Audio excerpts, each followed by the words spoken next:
Welcome to Zwida Media. If you're new to this channel, please subscribe. Don't forget to like, comment and share. Here's a new video for today. Enjoy.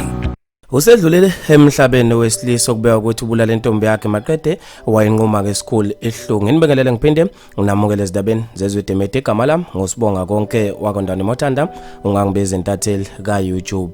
Akasekho emhlabeni wesilisa ogama lakhe kunguRoland Sibusiso okuthiwa ke ubulale intombi yakhe ngeschool ehlungu. Kubikwa ukuthi usedlulile emhlabeni wesilisa obulala intombi yakhe ngeschool ehlungu. Wabe esefaka ivideo ezikuleni zokuxhumana. Lo wesilisa ukuthi besola intombi yakhe ngokuthi bimondlisa ingane angayizali. Akubikwa ukuthi lo wesilisa utholakale ezigungu esihlahleni emva kokufaka umfanekiso wevideo nezithombe bekushicelele ezikundleni zokuxhumana echaza ukuthi uyibulaleleni intombi yakhe. Bese kusabalala amahlebezi ukuthi ukhalelwe ngamasongo kaSigonyela. Kuthiwa ke emva kokubulala intombi yakhe ubeseqonda esihlahleni wafaka intambo wabe esezigungu. Abantu babe nokuphawula okwahlukene khona lapha ezikundleni zokuxhumana ngalo loludaba. Umzo phela uthe wenze izinto zalula kakhulu noma nje ipheni engayizwanga kakhulu yena kodwa isenzo sakhe sihle kakhulu bedinga khona vele ukufa.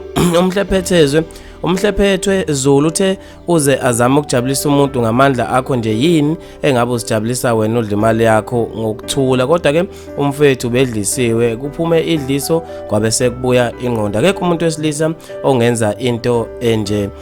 Usifiso Nkaba uthe sibabazile Nkosi yami kulelizwe. Uphakamani Ntshangase uthe kufanele manje kuliwe nembangela ye gender based violence ngoba phela nalomjida akavelanga nje wahlanya kodwa uyona umuntu wesifazane oqale wenza lento. Andile Zindelo uthe kusazoba nzima kakhulu kule minyaka ezayo ngoba thina ndlo emnyama siyazwana nezinto eziza kalula kakhulukazi kule genge eza ngemumva kwethu. Siyavelapha ukuzimela kodwa siyazithanda izinto eziza kalula kakhulukazi kubantu besifazane.